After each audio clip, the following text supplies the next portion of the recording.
Once upon a time, I was at the Lakeland Revival, and we would come to this Starbucks coffee place and touch people's lives. Right now, we're fixing to touch people's lives in a very creative way. Are you my brother? Seeking men and boys becoming men to form a nice honesty meal family group in this area. You must consider doing things that can truly prevent depression, suicide, addiction, relapse. Prevent self-destructive behavior and lazy escapist behavior. Motivate, inspire. You must consider doing things that can motivate and inspire.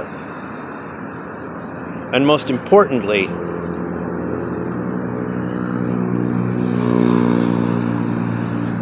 you need to hear the troubles, concerns, issues, and problems of your people.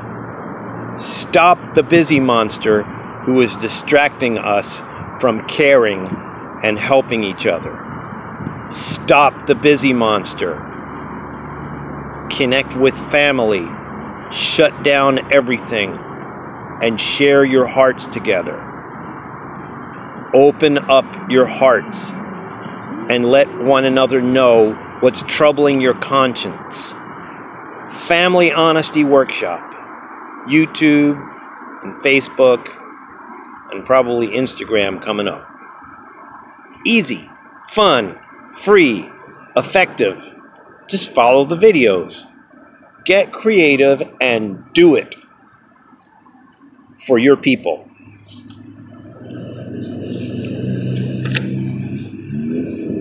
Please contact us. GrandpaHonestyGuy@gmail.com.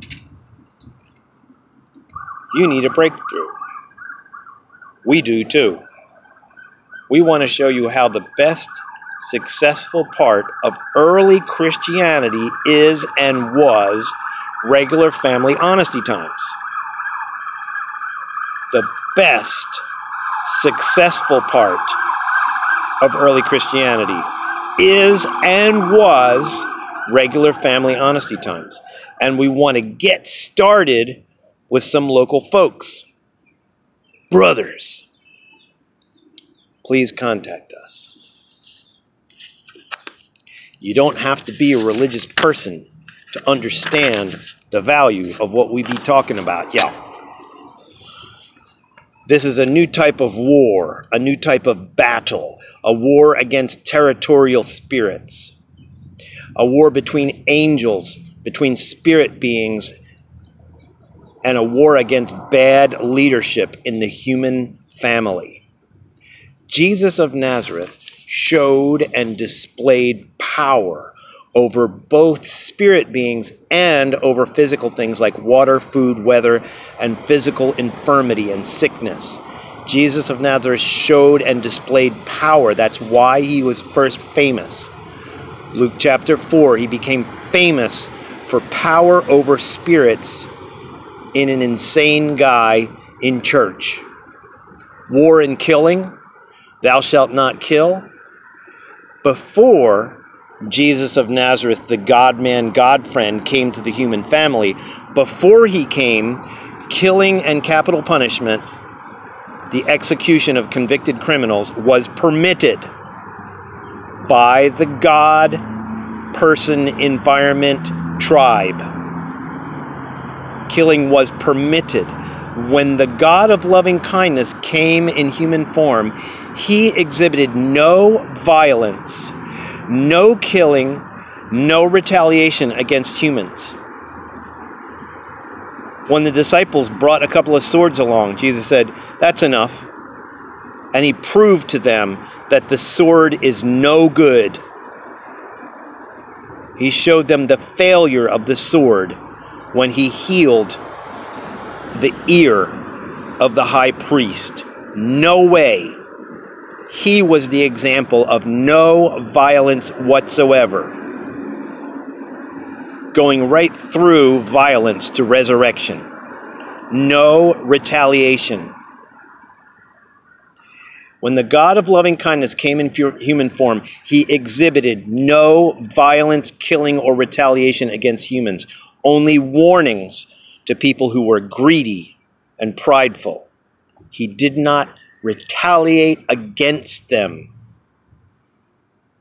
except for in a few words, because they were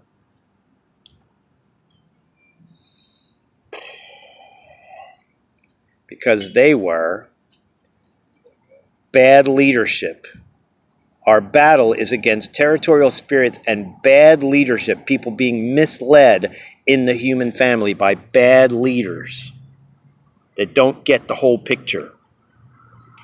In the first season of Jesus' disciples, there was no war, there was no military service, and there was no high government office. People were tortured and killed because of conscientious objection. Let me say that again.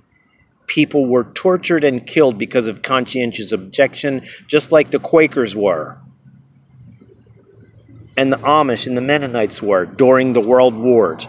People were locked up, mocked, tarred and feathered, and abused for refusing to be involved in war. The American Christianity that I was raised in was loaded with many anti-peace, anti-wisdom, and actual anti-Christ ways of being. I toured the church mess in America in a serious research tour for 24 years.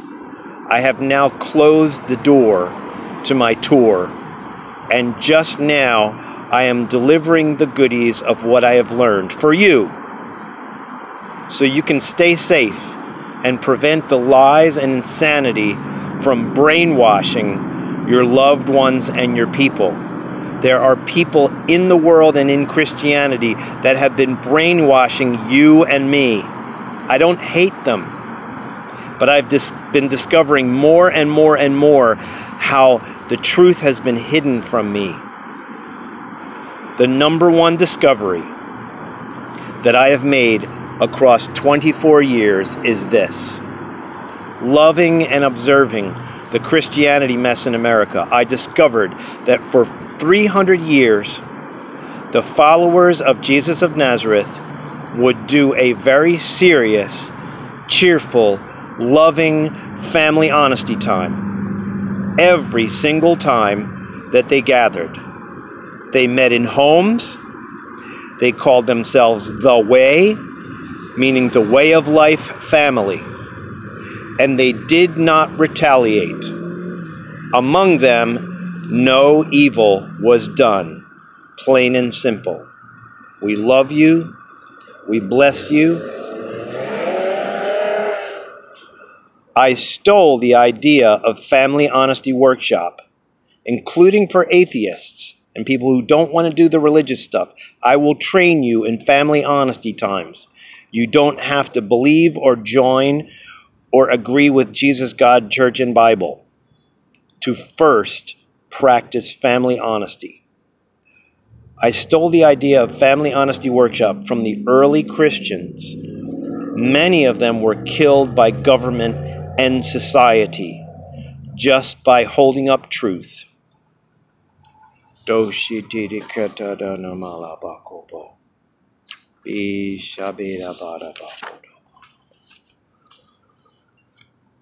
GrandpaHonestyGuy@gmail.com. Please email me. Let's talk.